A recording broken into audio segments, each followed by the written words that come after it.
Selamat siang, perkenalkan saya Eduardus Edi, SPD MSI, dosen Program Studi Kimia Fakultas Pertanian, Sains dan Kesehatan Universitas Timor.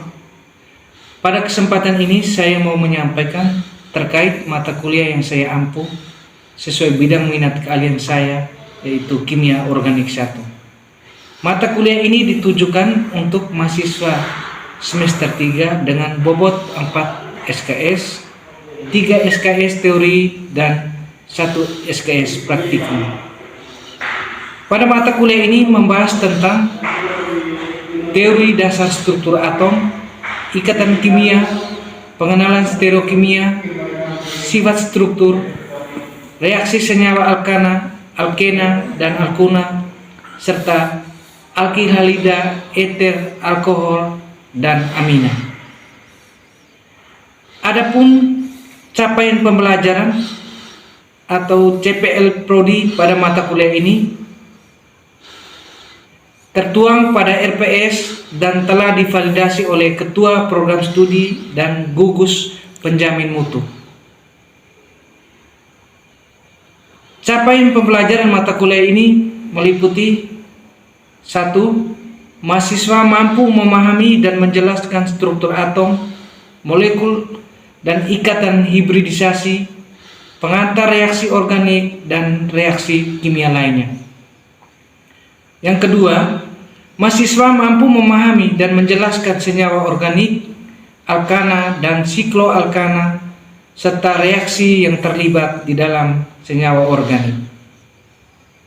Yang ketiga, mahasiswa mampu memahami dan menjelaskan reaksi-reaksi organik, substitusi, dan eliminasi. Yang keempat, mahasiswa memahami dan menjelaskan senyawa organik, alkana, alkena, dan alkuna, serta sifat, tata nama, dan reaksi yang terlibat. Kelima, mahasiswa memahami dan menjelaskan stereokimia, konformasi, proyeksi, dan sifat optis. Keenam, mahasiswa mampu memahami dan menjelaskan senyawa organik, alkil halida, alkohol, eter, serta sifat senyawa dan tata nama reaksi yang terlibat.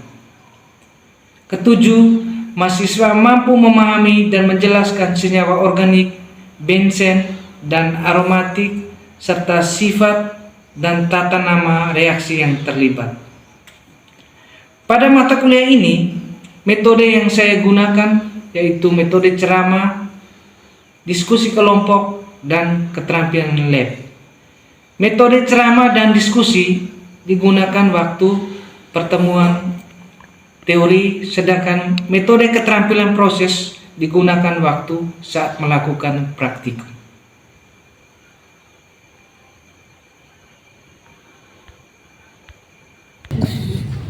Selamat siang untuk kita semua. Selamat siang, Pak. Pada pertemuan hari ini kita akan membahas tentang struktur dan reaksi senyawa alkana, alkena, dan alkuna. Kita tahu bahwa tumbuhan, minyak bumi, dan batu bara tersusun atas unsur karbon. Unsur karbon ini bisa berikatan dengan unsur yang lain, membentuk senyawa hidrokarbon atau senyawa karbon. Unsur yang lain berikat dengan unsur C atau unsur karbon, yaitu unsur hidrogen dan unsur oksigen. Unsur karbon ini memiliki kekhasan atau memiliki ciri khusus.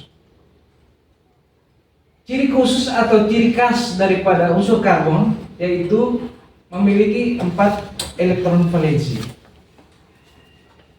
4 elektron valensi ini mampu membuat unsur karbon ini bisa berikatan dengan unsur yang lain, membentuk unsur hidrokarbon. Dari unsur hidrokarbon ini diklasifikasikan menjadi beberapa bagian. Yang pertama, unsur jenuh, unsur hidrokarbon tak jenuh, dan unsur hidrokarbon aromatis, benzen, dan derivat. Unsur hidrokarbon jenuh dibagi menjadi beberapa bagian, yaitu ikatan tunggal yang disebut dengan alkana, di mana alkana ini dibagi menjadi beberapa bagian, yaitu asiklik dan siklik. Asiklik ini berupa rantai terbuka dan siklik ini berupa rantai tertutup. Ikatan rangkap dua atau hidrokarbon tak jenuh dibagi atau disebut dengan senyawa alkena atau ikatan rangkap dua. Kemudian ikatan rangkap tiga disebut dengan alkuna. Contoh di sini adalah propuna. Dari masing-masing alkena dan alkuna ini mempunyai rumus. Alkana yaitu CnH2n ditambah 2, dan alkena CnH2n serta alkuna dengan rumus CnH2n kurang 2.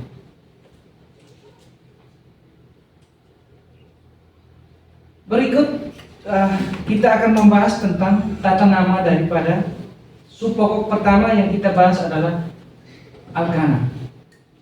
Di mana alkana ini kita bahas yang pertama itu adalah tata nama daripada alkana. Sebelum kita membahas tentang tata nama alkana, maka kita harus mengerti atau memahami bagian-bagian dari alkana itu sendiri. Jadi alkana yang pertama kita harus paham atau kita harus menghafal yaitu metana, etana, propana, butana, pentana. Nama-nama ini berdasarkan jumlah atom C yang terkandung di dalam masing-masing senyawa tersebut. Misalnya di sini metana C-nya berapa? 1. C-nya 1.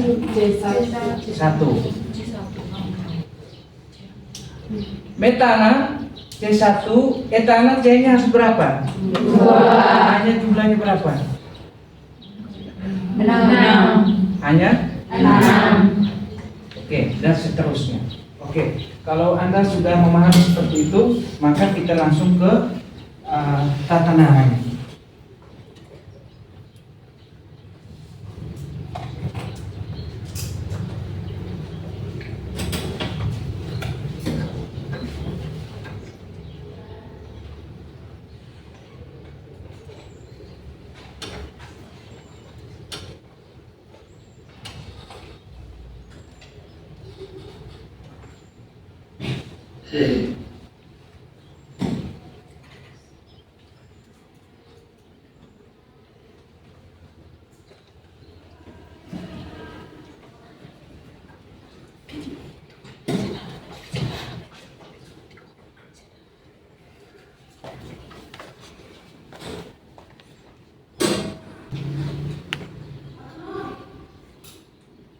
Yang kita bahas adalah tata nama daripada alkana.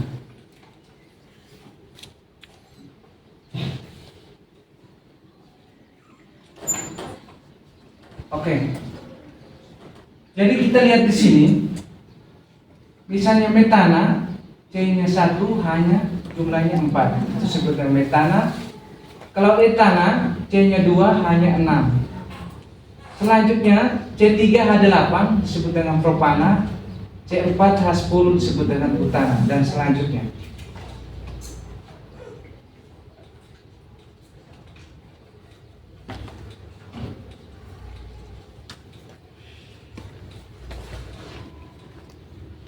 Oke, yang ini yang kita akan bahas lanjut. Tata nama yang pertama disebut dengan rantai bercabang lurus.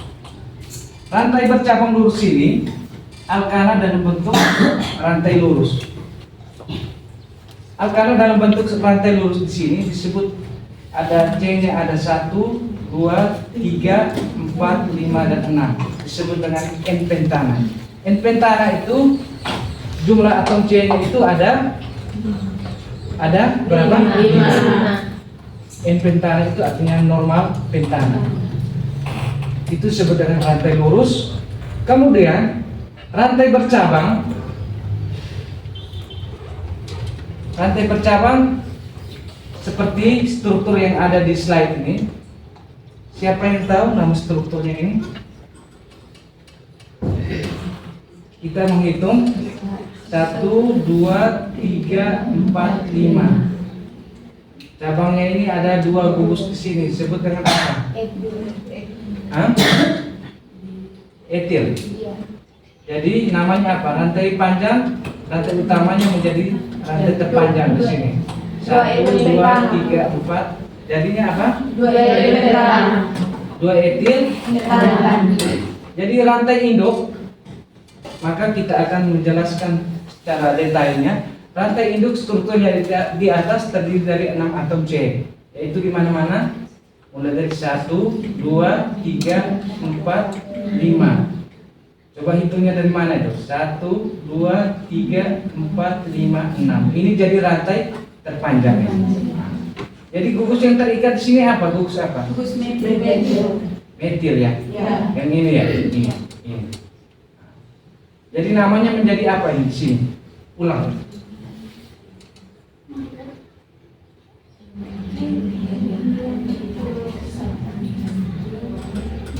Empat metil heksana.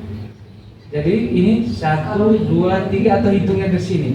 Jadi kita hitung berdasarkan jumlah atom hidrogen yang terbanyak yang terikat di dalam rantai terpanjang ini. Dari sini atau dari sini, di bawah atau dari kanan, sebelah kanan. 1, 2, 3, 4. Jadi 4 metil. 4 metil heksana. Oke, lanjut berikutnya.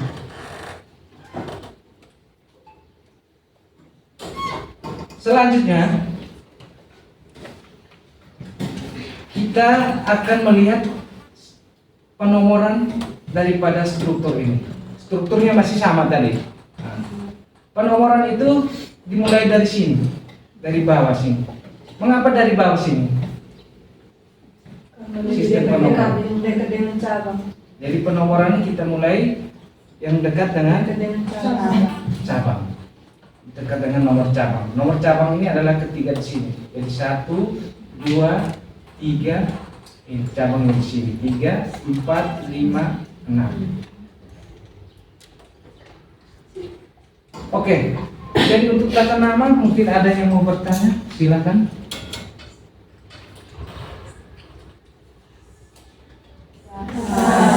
Pas ya. Oke. Selanjutnya kita melihat sifat fisik daripada alkana. Jadi sifat fisik alkana itu yang pertama titik didihnya. Titik didihnya. Kamu lihat sendiri. Perbedaan keelektronegatifan antara karbon dan hidrogen tidak terlalu besar sehingga terdapat polaritas ikatan yang sangat tinggi. Maka molekul itu memiliki polaritas yang sangat kecil.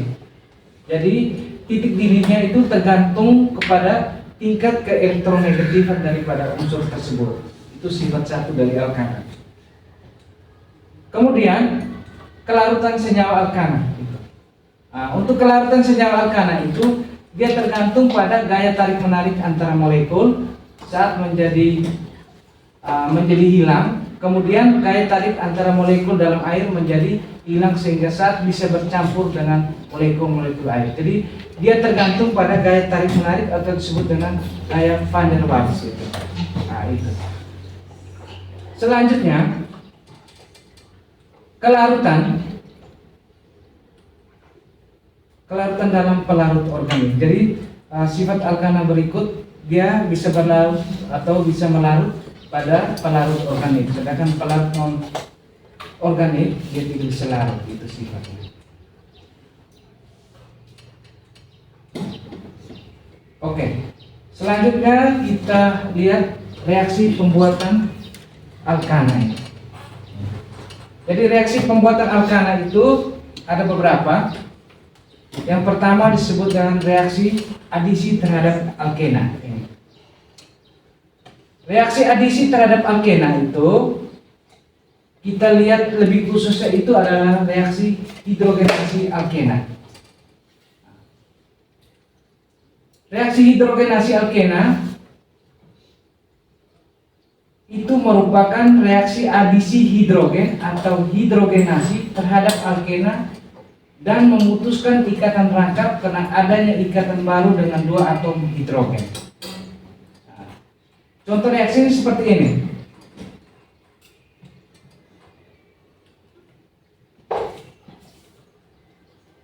Contoh reaksi seperti ini. Etena, mengapa disebut etena? Karena dia masuk golongan alkena.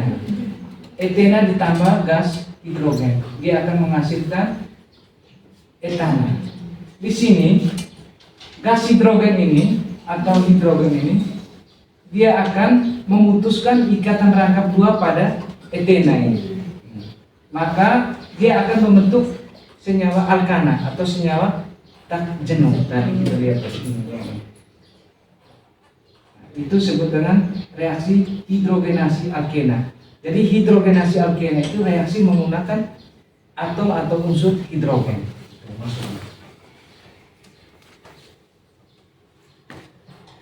Selanjutnya, reaksi alkena berikut disebut dengan reaksi hidrolisis suatu reaksi Grignard.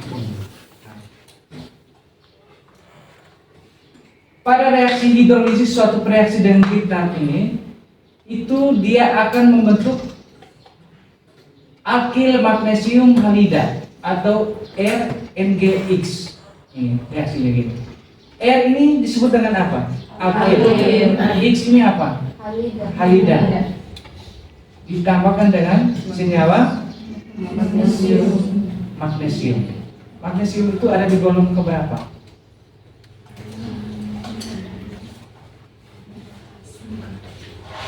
Ada yang tahu? Reaksi Grignard itu yang dimaksudkan di sini, X atau senyawa halida ini akan digantikan oleh senyawa Mg ini. Mg. Maka dia menjadi di sini R MgX, kemudian dia akan menghasilkan RH, artinya alkil hidrogen. Kita yang ini. R ini kan alkil, dia akan berikatan Mg ini, dia akan berikatan dengan senyawa halida. Mg ini dia muatan apa? Plus ya. Jadi Mg plus ini dia akan berikatan dengan X ini, X yang halida ini membentuk RNGX. Artinya X itu merupakan senyawa halida mempunyai daya tarik elektron yang kuat. Maka Mg itu akan ditarik ke X dan membentuk senyawa RNGX. RNGX ini disebut dengan reaksi Grignard atau reagen Grignard, atau bahasa Indonesia disebut dengan reaksi atau disebut dengan pelarut Grignard. Kemudian H-nya berasal dari mana? RH-nya ini.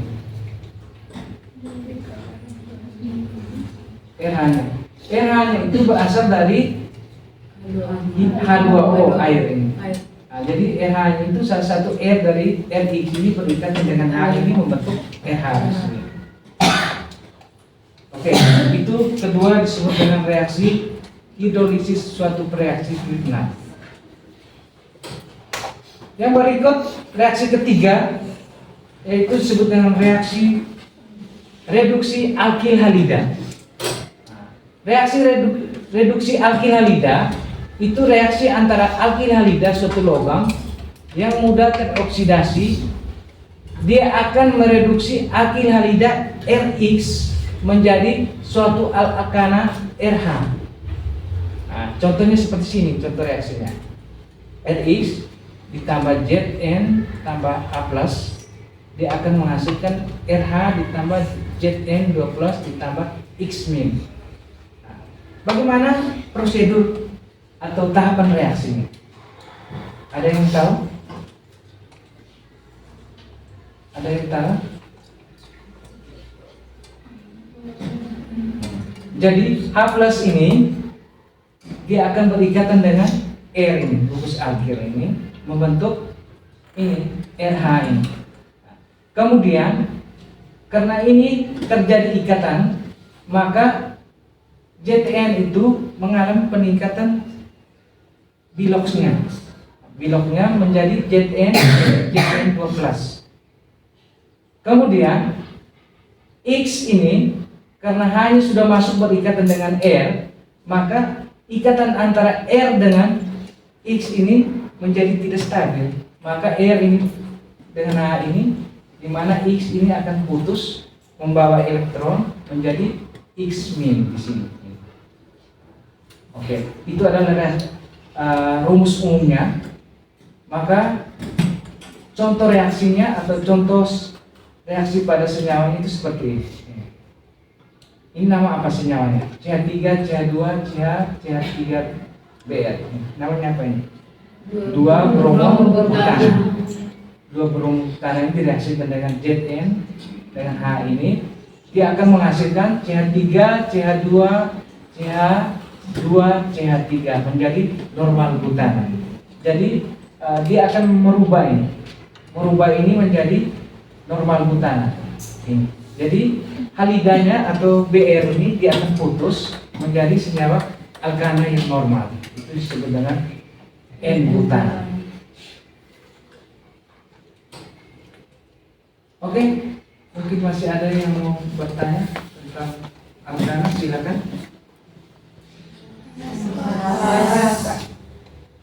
Oke, saya akhiri pertemuan ini. Kita akan lanjutkan di pertemuan yang akan datang di minggu depan. Ya, Berapa menit?